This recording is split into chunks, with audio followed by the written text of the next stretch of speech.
Online લેક્ચર્સમાં ધોરણ 11ના સ્ટુડન્ટ્સનું હાર્દિક સ્વાગત છે. ધોરણ 11 આંકડાશાસ્ત્ર, એમાં આપણે લાસ્ટ લેક્ચરમાં મધ્યવર્તી સ્થિતિના માપ એ ચેપ્ટરનો અભ્યાસ કર્યો અને પૂર્ણ કર્યો. એમાં આપણે અભ્યાસ કર્યો મધ્યક, મધ્યસ્થ, બહુલક, ત્યાર પછી ચતુર્થકો, દશાંશકો, શતાંશકો. આ તમામના સૂત્રો, સમજૂતી એ આપણે ભણ્યા. હવે અને ત્યાર પછી હવે આપણે નવું ચેપ્ટરનો અભ્યાસ કરશું. એનું નામ છે માહિતીનું નિરૂપણ, ચેપ્ટર નંબર 2. આપણે પહેલા ચેપ્ટર નંબર 3 ચલાવ્યું હતું, કારણ કે એમાં આપણો બેઝ થઈ જાય, આપણને કેલ્ક્યુલેટરનો યુઝ કરતા આવડી જાય. બરોબર છે.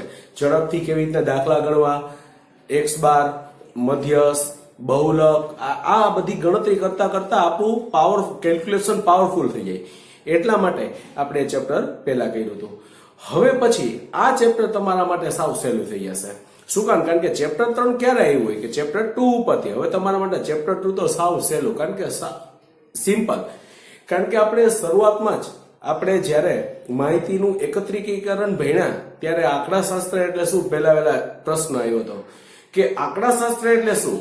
આંકડાશાસ્ત્ર એટલે માહિતીનું વર્ગીકરણ કરવું, માહિતીની રજૂઆત કરવી, માહિતીનું પૃથ્થકરણ કરવું અને માહિતીને અર્થપૂર્ણ રજૂ કરવાની ક્રિયાને આંકડાશાસ્ત્ર કહેવાય. સ્ટુડન્ટ્સ, માહિતીનું વર્ગીકરણ કરવું એ આપણે ટપાલની રીત દ્વારા, આગળકની રીત દ્વારા, આ બધી જુદી જુદી ટેકનિક્સ દ્વારા આ માહિતીનું વર્ગીકરણ કર્યું. હવે આપણે રજૂઆત કરવાનું, પ્રેઝન્ટેશન, એને માહિતીનું નિરૂપણ કહેવાય, પ્રેઝન્ટેશન. અર્થપૂર્ણ રજૂ કરવું, બરોબર, એ આપણે છેલ્લો પોઈન્ટ હતો. અર્થપૂર્ણ રજૂ કરવાની એ આપણે મધ્યક, મધ્યસ્થ, બહુલક, ચતુર્થકો, દશાંશકો એ સૂત્રો દ્વારા આપણે અર્થપૂર્ણ રજૂ કર્યું કહેવાય. તો આપણે આ ચેપ્ટરમાં માહિતીનું નિરૂપણ વિશે ભણીએ. સ્ટુડન્ટ્સ, માહિતી એટલે શું? તો કે માહિતી એટલે એક પ્રકારનો ડેટા. આ ડેટાને આપણે રજૂઆત કરવાની છે, નિરૂપણ કરવાનું છે અને એનો આપણે અભ્યાસ કરવાના. સ્ટુડન્ટ, આપણે આ ચેપ્ટરમાં ખાસ કરીને માહિતીના નિરૂપણમાં વર્ગીકરણના 2 પ્રકાર છે. વર્ગીકરણના કેટલા પ્રકાર છે? તો કે 2. એક છે સંખ્યાત્મક અને એક છે ગુણાત્મક. જે સંખ્યા ઉપર આધારિત છે જે ચલ, એને આપણે સંખ્યાત્મક ચલ કહેવાય અને જે ગુણધર્મ ઉપર આધારિત છે એને આપણે ગુણાત્મક ચલ કહેવાય. સ્ટુડન્ટ્સ, આ ચેપ્ટરમાં પણ 2 પ્રકારના દાખલાઓ છે. બરોબર છે. જે તમે 8મા 9મા ધોરણમાં તમે કોષ્ટક વાળા દાખલા આપણે ગણતા હતા, તમને ખબર હોય તો કોષ્ટક બનાવતા હતા. તમને આવી રકમ આપી હોય, માની લો 2 3 2 3 4 5 6 0 1 2 1 3 2 4 4 5 3 2 3 આવી કોઈ રકમ આપી છે અને એને કોષ્ટક દ્વારા દર્શાવો, તો આપણે પહેલા શું નક્કી કરીએ કે આમાં સૌથી નાની કઈ સંખ્યા છે? અવલોકન જે છે, સૌથી નાના કેટલા છે? તો કે 0.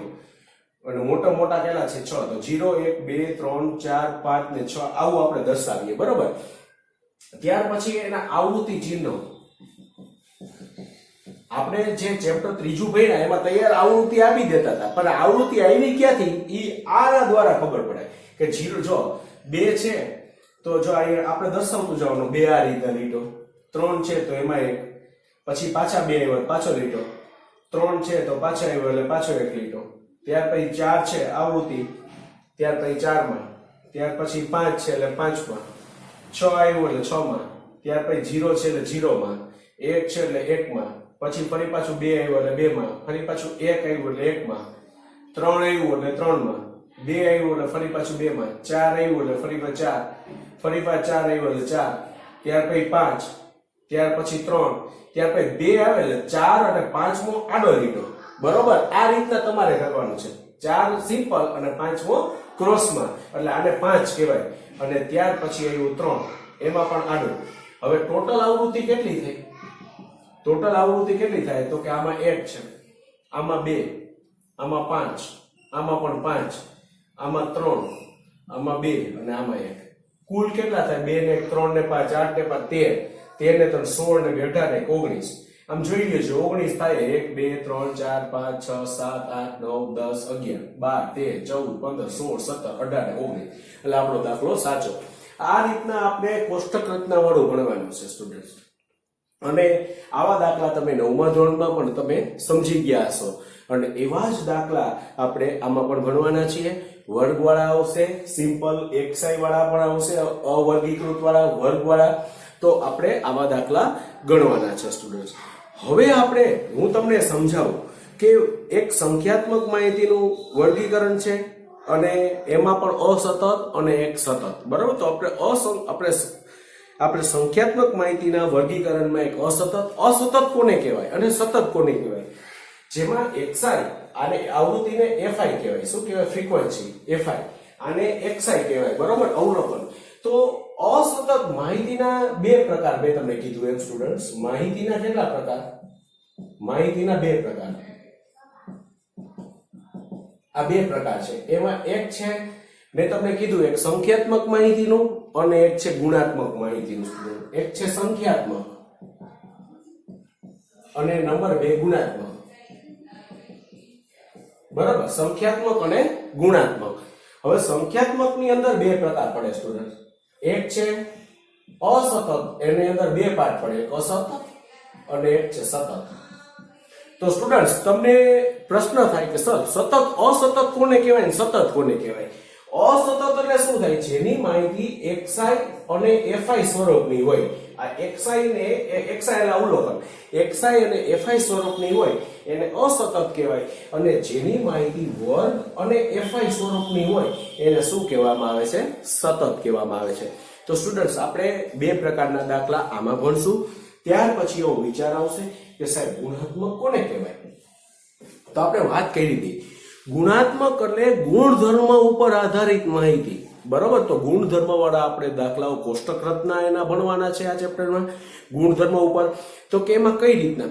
તો કે જેને આપણે સંખ્યામાં નથી દર્શાવી શકાતું. સંખ્યાત્મકમાં કેવું છે? જેને આપણે સંખ્યામાં દર્શાવી શકાય છે. આ બધી સંખ્યામાં માહિતી દર્શાવી શકાય છે. જેને આપણે સંખ્યામાં દર્શાવી શકાતું નથી એવી માહિતીને આપણે ગુણાત્મક માહિતી કહેવામાં આવે છે. જેમ કે ધૂમ્રપાન કરવું. બરોબર? તો ધૂમ્રપાન કેટલું કરે? જાજુ કરે? 2 વાર કે 3 વાર? આપણે એટલું કહી શકીએ, પણ એમ ન કહી શકીએ તું 25% ધૂમ્રપાન કર અને 75% નથી કરતો. રોગથી પીડાવું, સૌંદર્ય સ્પર્ધા, આ બધું આપણે એમાં નંબર આપી શકાય. આપણે એમ ન કહી શકાય કે ભાઈ 25% તમે રૂપાળા છો અને 75% કાળા છો. આપણે એવું દર્શાવી શકીએ નહીં. એટલે કે જેને ગુણધર્મ ઉપર આધારિત માહિતી છે, બરાબર છે, એવી માહિતી આપણે ગુણાત્મક માહિતી છે અને એના દાખલાઓ આપણે ગણવાના રહેશે. ત્યાર પછી સ્ટુડન્ટ્સ આ ચેપ્ટરમાં સંચય આવૃત્તિ કેવી રીતે થાય છે, થી ઓછા પ્રકારનું, થી વધુ પ્રકારનું, એવા દાખલાઓ પણ આ ચેપ્ટરમાં ભણવાના રહેશે. તો સ્ટુડન્ટ તમને ખ્યાલ આવી ગયો. અને હવે પછી આપણે જે દાખલો ગણવાનો થાય છે અને એ છે સંખ્યાત્મક માહિતીના આપણે દાખલા સ્ટાર્ટ કરીશું.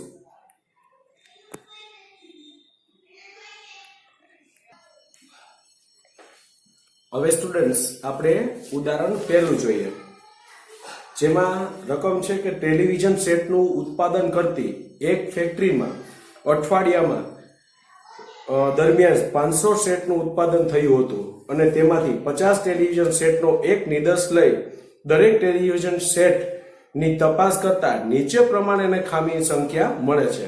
આ માહિતી પરથી યોગ્ય આવૃત્તિ વિતરણ તૈયાર કરો. હવે તમને આવૃત્તિ વિતરણ તૈયાર કરવાનું કીધું. એમાં રકમ આપી છે 0 2 2 0 3 3 4 1 2 4 2 1 1 1 1 0 0 0 0 2 5 4 0 2 5 0 3 2 0 0 1 0 2 0 1 3 3 3 0 2 1 0 1 0 1 1 0 0 0 0 આવી રીતના રકમ આપી. એને આપણે આવૃત્તિ વિતરણ એનું આપણે તૈયાર કરવાનું છે. સ્ટુડન્ટ્સ સૌપ્રથમ તમારે નક્કી કરવાનું છે કે 50 રકમમાં શું કીધું છે? તો કે 500 સેટનું ઉત્પાદન થયું તો તેમાંથી 50 ટેલિવિઝનનો એક સેટ લે છે, નિદર્શ લે છે. તો એના ઉપરથી આવૃત્તિ વિતરણ તૈયાર કરવાનું છે. તો આપણે એનું આવૃત્તિ વિતરણ આને અસતત કહેવાય, બરોબર. સૌથી નાનામાં નાની રકમ પહેલા નક્કી કરવાની તમારે કે સૌથી નાનામાં નાની રકમ કઈ છે, તો કે 0. અને સૌથી મોટી રકમ કઈ દેખાય છે, તો કે 5. સૌથી નાનામાં નાની 0 અને સૌથી મોટી 5 દેખાય છે. તો આપણે 0 થી 5 સુધી આપણે લેશું, બરાબર. તો લખવાનું આપણે અસતત આવૃત્તિ વિતરણ.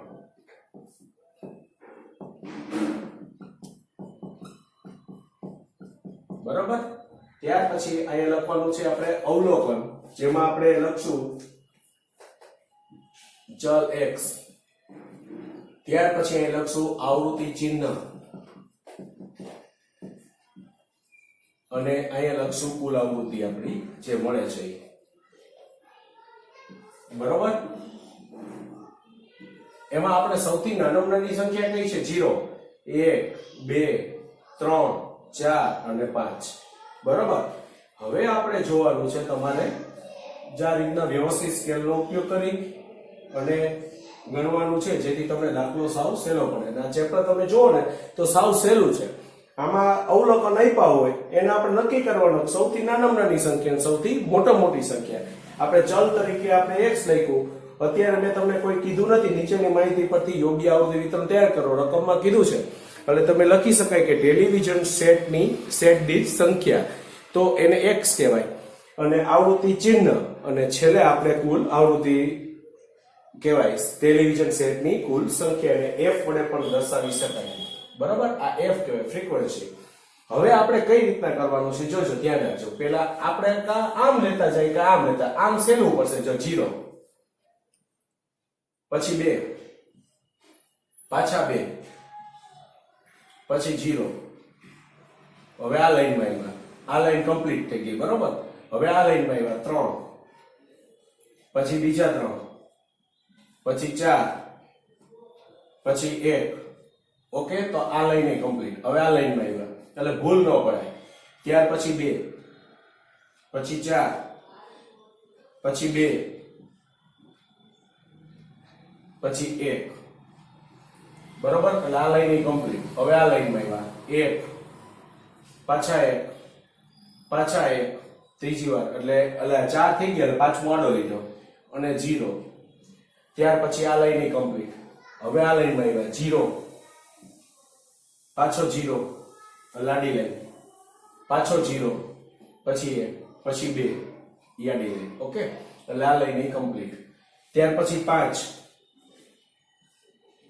પછી 4 અને પછી 0, એટલે આ લાઈન કમ્પ્લીટ. પછી 2, પછી 5 અને પછી શું છે 2, 5 ને 0, એટલે આ લાઈન કમ્પ્લીટ થઈ ગઈ. ત્યાર પછી 3, 2, 0, આ 3, પછી 2 અને 0, એટલે આ લાઈન કમ્પ્લીટ થઈ ગઈ. ત્યાર પછી 0, 1, 0, આ 0, આ 1, ફરી પાછો 0, એટલે આ લાઈન કમ્પ્લીટ થઈ. ત્યાર પછી 2, 0, 1, આ 2, પછી 0 અને 1, આ 2, 0, 1 ની લાઈન કમ્પ્લીટ થઈ. ત્યાર પછી 3, 3, 3, આ 3, આ પાછા 3 આડો લીટો કર્યો અને પાછા 3. ત્યાર પછી એટલે આ લાઈન કમ્પ્લીટ થઈ. ત્યાર પછી 0, 2, 1, આ 0, ત્યાર પછી 2 અને પછી 1, બરાબર. એટલે આ લાઈન કમ્પ્લીટ થઈ. ત્યાર પછી 0, 1, 0, આ 0, આ 1 અને આ 0, બરોબર. આડી લાઈન એટલે એ કમ્પ્લીટ થઈ 0, 1, 0 વાળી. ત્યાર પછી 1, 1, 0, આ 1, પાછા 1 અને 0, બરોબર. અહીંયા જોજો તમે વ્યવસ્થિત, આ 1 છે 0, બરોબર. ત્યાર પછી આ લાઈન કમ્પ્લીટ થઈ અને ત્યાર પછી 3 0 છે, હજી 3 0 છે, એટલે આપણે અહીંયા હું વ્યવસ્થિત તમને લખી દઉં છું. અહીંયા આ 0, 1, 2 અને 3, 3 0 છે એટલે 3 વખત મેં ઓલું કર્યું, બરોબર.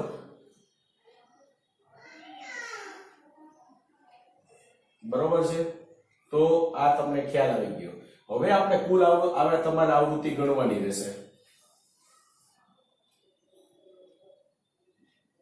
બરોબર સ્ટુડન્ટ. અહીંયા કારણ કે સમાણું નથી એટલા માટે આપણે થોડું આમ કર્યું. આ આવૃત્તિનું થયું. આ 5 ને 5 10 ને 5 15 3 18 આ થયું. 5 ને 5 10 ને 11 આ રીતના તમારે ગણવાનું. કઈ રીતના ગણવાનું છે? આ રીતના 5 5 10 ને 5 15 15 ને બરોબર 15 ને 4 છે. 4 વખત લીટો છે એટલે 19 પાસે. જો આ 4 ને 5 આ અહીં વ્યવસ્થિત રીતે તમે જોજો 1 2 3 4 5 ને 5 10 ને 5 15 4 19 5 ને 5 10 11 પછી 5 ને 4 9 5 ને 6 આ 3 અને આ 2. હવે આપણે કુલ આવૃત્તિ તમારે ગણવાની બરોબર. 19 ને 1 20 9 ને 1 10 ને 9 19 19 20 25 3 28 30 30 પડી શૂન્ય વધી 3 ને 4 ને 5 એટલે 50 થયા. આ કુલ આવૃત્તિ આપણે કેટલી આવી? આ કુલ આવૃત્તિ થઈ. કુલ આવૃત્તિ એટલે રકમમાં શું કીધું તું? રકમમાં 50 સેટની સંખ્યા. એટલે આ 50 મળી જ જવું જોઈએ. જો ન મળે તો આપણાથી કંઈક રહી ગયું હશે એ માની લેવામાં આવે. બરોબર સ્ટુડન્ટ્સ? તો તમને ખ્યાલ આવી ગયો હશે અને સમજાઈ ગયો હશે. અને ત્યાર પછી આપણે હવે નવો દાખલો ભણીશું.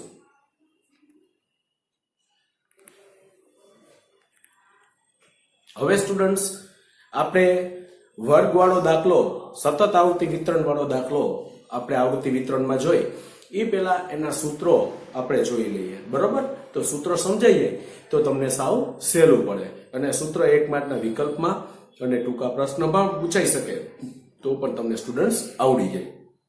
તો લખજો તમારી સાથે. વર્ગનું અધસીમા બિંદુ મેળવવું હોય.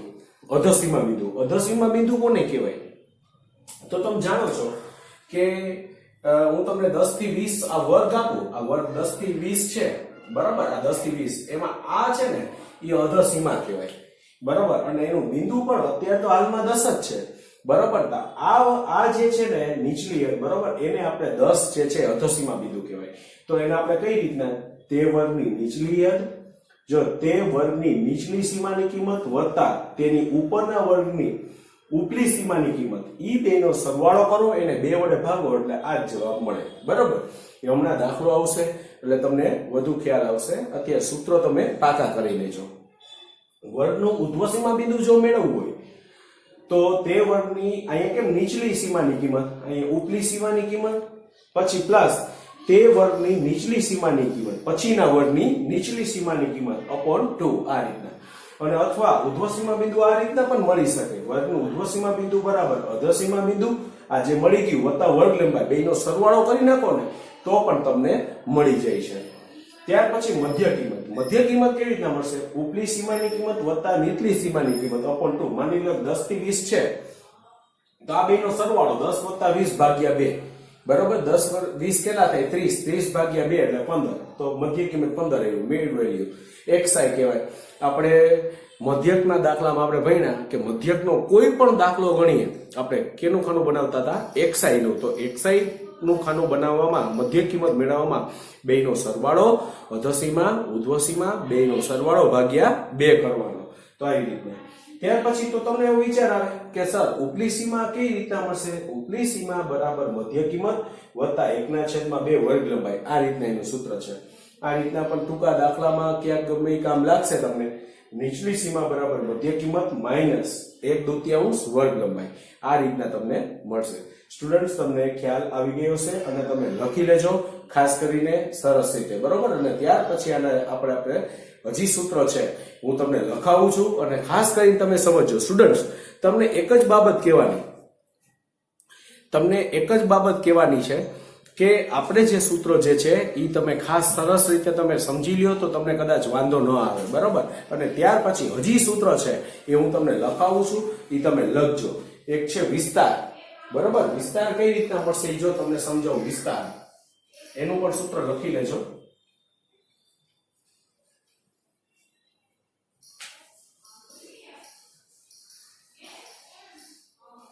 બરોબર? વિસ્તારનું સૂત્ર અને આપણે વર્ગ લંબાઈ એ બે આપણે તમને લખાવી દો જેથી તમને ખ્યાલ આવે. વિસ્તાર અને વર્ગ લંબાઈ. જો પેલા લખજો વિસ્તારનું સૂત્ર.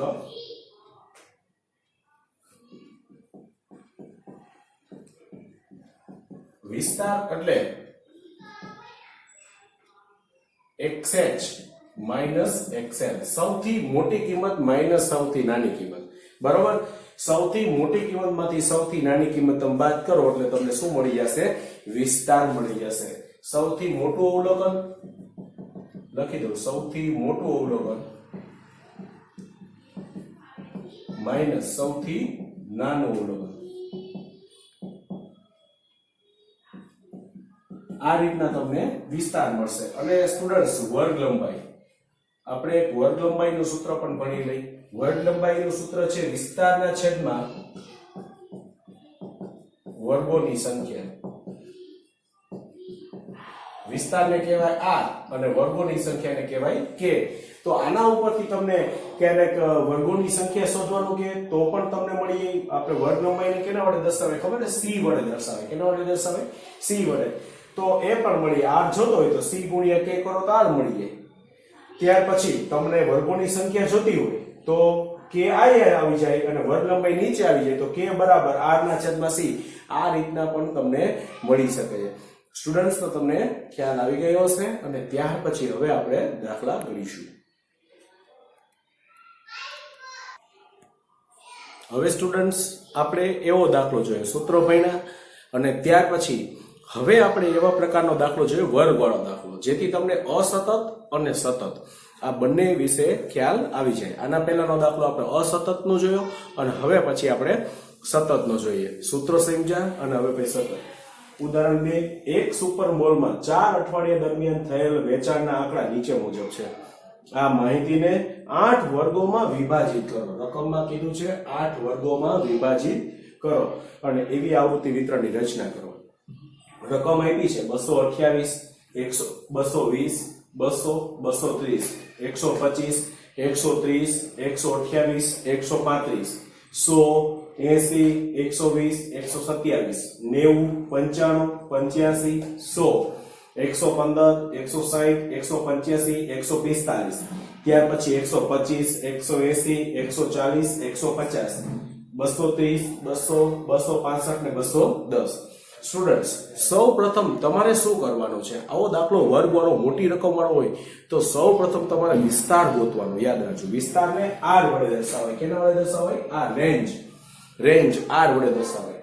સૌથી મોટી રકમ આપણે જોઈએ. આમાંથી સૌથી મોટી રકમ જોઈએ છે 265 છે અને સૌથી નાની રકમ આખામાં જોઈએ તો 80 છે. તો આ બેની બાદબાકી કરીએ એટલે 185 આવ્યા. ત્યાર પછી વર્ગ લંબાઈ. આ વર્ગ કેટલા? વર્ગ આપણે કેમ તમને ત્રીજા ચેપ્ટરમાં આપણે વર્ગો તૈયાર કરીને રકમ લખો છો નીચેની માહિતી પરથી મધ્યક શોધો, ચતુર્થકો શોધો, તેમાં વર્ગ લખાવતો 10 થી 20, 20 થી 30. તો એ વર્ગ આવ્યા ક્યાંથી? વર્ગ બને છે કઈ રીતના? મૂળ આવૃત્તિ પેલા સૌ પ્રથમ મૂળ અવલોકનો સ્વરૂપે હોય એમાંથી આપણે સૌ પ્રથમ પેલા શું કરીએ છીએ? વર્ગો બનાવીએ છીએ. તો આપણે આ ચેપ્ટરમાં વર્ગ બનાવવાનું શીખવાનું છે કે વર્ગ બનાવવા કઈ રીતે. તો એમાંથી સૌ પહેલા વિસ્તાર જાણ્યો કે આ બે સૌથી મોટી સંખ્યા 265 ને સૌથી નાની 80, 185 નો વિસ્તાર છે. વર્ગ લંબાઈ કેટલી રાખવી? તો કે વિસ્તારના છેદમાં વર્ગોની સંખ્યા. હમણાં સૂત્ર મેં તમને ભણાવ્યું. વિસ્તાર કેટલો છે? તો કે r 185. વર્ગોની સંખ્યા રકમમાં આપી દીધી 8 વર્ગોમાં વિભાજિત કરતું આવૃત્તિ વિતરણ બનાવવાનું. આ બેનો ભાગાકાર કર્યો એટલે 23.125 આવ્યા. એટલે વર્ગ 23, 10 થી 23 ને એવી આવી કોમેડી વાત ન હોય, બરોબર. વર્ગ લંબાઈ હંમેશા પૂર્ણાંકમાં ને વ્યવસ્થિત આવે એવી. એટલે 23 ની આજુબાજુમાં 25 છે, બરોબર. 25, 30 એવી રીતના આપણે 25 રાખીએ. જો ગણતરીની સરળતા માટે આપણે c બરાબર 25 લઈશું, બરોબર. તો આ રીતના જો આપણે સૌથી નાની કઈ છે તો કે 80 સંખ્યા છે તો એની આગળ 75 થી 100 એવી રીતના લઈ શકાય. એટલે 80 ની આગળ 75 ની વચ્ચે આ 80 જે છે તો 75 ની 100 ની વચ્ચે આવી જાય. એટલે જો 25 ની વર્ગ લંબાઈ લેવી હોય તો 80 ને 25 કેટલા થાય? 80 ને 25 105. ઈ ખરાબ લાગે, બરોબર. તો 75 થી 100 એટલે 25 ની વર્ગ લંબાઈ એમ કે 50 થી 75, 75 થી 100 એટલે 50 થી 75 ની જરૂરિયાત નથી કારણ કે કોઈ અવલોકન જ નથી. 80 થી શરૂઆત થાય છે એટલે આપણે 75 થી 100 થી લઈ છીએ. 75 થી 100 થી. નહીતર સ્ટુડન્ટ્સ આ એક પ્રશ્ન 100% એવો વિચાર આવે કે સર ખબર કેમ પડે તમે કેમ 75 થી 100 થી સ્ટાર્ટ કર્યું? ખબર કેમ પડે? મેં તમને કીધું સૌથી નાની સંખ્યા 80 છે, વર્ગ લંબાઈ 25 ની રાખીએ છીએ. તમે 80 થી 105 લ્યો તો કઈ વાંધો નહીં, પણ ઈ વસ્તુ તમે જુઓ તો કેવી રીતના સરળતા માટે આપણે વર્ગ બનાવવો એટલે કેવો સરળ વર્ગ હોય, બરાબર, કે જે ગણતરીમાં આપણને સરળતા મળી રહે. તો આપણે 75 થી 100, 100 થી 125, 125 થી 150, સૌથી મોટી 265 છે. અને એ મુજબ આપણે વિચારશું 150 થી 175, 175 થી 200, 200 થી 225, 225 થી 250 ને 250 થી 275. એટલે 265 એની અંદર આવી જાય. બરોબર, 275 થી 300 લખવાની જરૂર નથી, કારણ કે એવી પછી કોઈ રકમ છે જ નહીં. બરોબર, હવે આપણે આવૃત્તિ ચિહ્નો જોતા જઈએ. તો 228 કેમાં સમાય છે સ્ટુડન્ટ? 228 તો કે આની અંદર જોજો. પહેલા આખે આખું આ તમને કરી દઉં,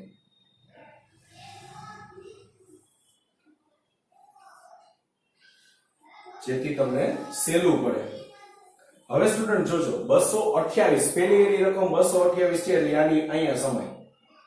એટલે આ રકમ, આ આખી લાઈન જોતા જજો. 228, 220 ઈ કેમાં સમાય છે?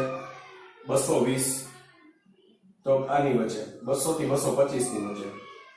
ત્યાર પછી 200 એ આમાં સમાય કે આમાં સમાય? તો કે પહેલા શરૂઆત થતું હોય ન્યા લેવાનું, આ પૂરું થતું હોય ન્યા નહીં લેવાનું. યાદ રાખજો, શરૂઆત થતી હોય ન્યા જ લેવાનું. 200 અહીંયા. બરાબર, ત્યાર પછી 230 કેમાં સમાય? 225 થી 250 ની વચ્ચે. ત્યાર પછી આ લાઈન પૂરી થઈ. હવે 125 ની વાળી. ત્યાર પછી 125 કેમાં સમાય? તો કે આમાં પહેલામાં. આમાં નહીં લેવાનું, આમાં લેવાનું. શરૂઆત થતી. 130 કેમાં સમાય? તો કે ઈ એમાં સમાય. 128 કેમાં સમાય? તો કે ઈ એમાં આવે છે. ત્યાર પછી 135 કેમાં આવે છે? તો કે ઈ એમાં જ આવે છે. બરોબર, એટલે આ બીજી લાઈન ની ગઈ. ત્યાર પછી 100 કેમાં આવે છે? તો કે આમાં. ત્યાર પછી 80 કેમાં આવે છે? તો કે પહેલામાં આવે છે. ત્યાર પછી 120 તો કે બીજામાં. 127 તો કે ત્રીજામાં. એટલે જો 4 થઈ ગયા, પાંચમો આડો લીધો. ત્રીજી લાઈન કમ્પ્લીટ. ચોથી લાઈનમાં 90 કેમાં? પહેલી લાઈનમાં. પછી 95 ઈ પહેલી લાઈનમાં. પછી 85 ઈ પહેલી લાઈનમાં. ત્યાર પછી 100 ઈ બીજી લાઈનમાં આવશે. શરૂઆત છે એટલે 100 એ અહીંથી લેવાનું. એટલે ચોથી આ લાઈન કમ્પ્લીટ. 115 ઈ આવશે બીજી લાઈનમાં. ત્યાર પછી 160, 150 થી 175 ની અંદર આવશે 160. પછી 185 ઈ 175 થી 200 માં આવશે. 145 125 થી 150 માં. 125 થી 150 માં આવશે 145. ઓકે, તો આ લાઈન કમ્પ્લીટ થઈ ગઈ. ત્યાર પછી આવ્યા 125. 125 કેમાં સમાય? પેલી આ શરૂઆત થાય ત્યાંથી જ લેવાનું. ત્યાર પછી 180 ઈ 175 થી 200 માં. ત્યાર પછી 140 એમાં તો કે 125 થી 150 માં 140 આવશે. ત્યાર પછી 150 થી 175 માં આવશે 150. એટલે આ લાઈન કમ્પ્લીટ થઈ. ત્યાર પછી 230 225 થી 250 માં. ત્યાર પછી 200 ઈ 200 થી 225 માં. ત્યાર પછી 265 ઈ 250 થી 275 માં આવશે 265. અને ત્યાર પછી 210 ઈ આવશે 200 થી 225 માં. હવે સ્ટુડન્ટ્સ આની આપણે ગણતરી કરવાની છે કે આવૃત્તિ કુલ કેટલી થઈ? તો કે પહેલામાં 4, બીજામાં 4, આ 5 અને 3 8, આ 2, ત્યાર પછી આયા પણ 2, આ આવશે 4, આવશે 3 અને આવશે 1. એટલે કુલ આપણને કેટલો જવાબ મળ્યો? 4 ને 4 8, 8 ને 8 16, 16 ને 2 18, 18 ને 2 20, 20 ને 24, 24 ને 27 ને 28. કુલ 28 મળ્યા સ્ટુડન્ટ્સ. અહીંયા પણ જોઈ લે આપણે 28 થઈ ગયા. 4 ને 4 8 ને 4 12 ને 4 16 ને 4 20 ને 24 4 28 થઈ ગયા સ્ટુડન્ટ. તો આપણે કુલ મળી ગયા 28 અને આના મુજબ આ ટેલી પણ થઈ ગયા. સ્ટુડન્ટ્સ, તો તમને ખ્યાલ આવી ગયો આ રીતના આપણે વર્ગ બનાવવાનો. અને ત્રીજા ચેપ્ટરમાં મધ્યકમાં આપણે જે ભણતા હતા એ તૈયાર વર્ગ અને ફાઈ આપતા હતા, એના ઉપરથી મધ્યક શોધતા હતા. આ આપણે માહિતીનું નિરૂપણ કર્યું કહેવાય સ્ટુડન્ટ્સ. અને તમને ખ્યાલ આવી ગયો હશે અને ત્યાર પછી આપણે નવા દાખલા ભણીશું.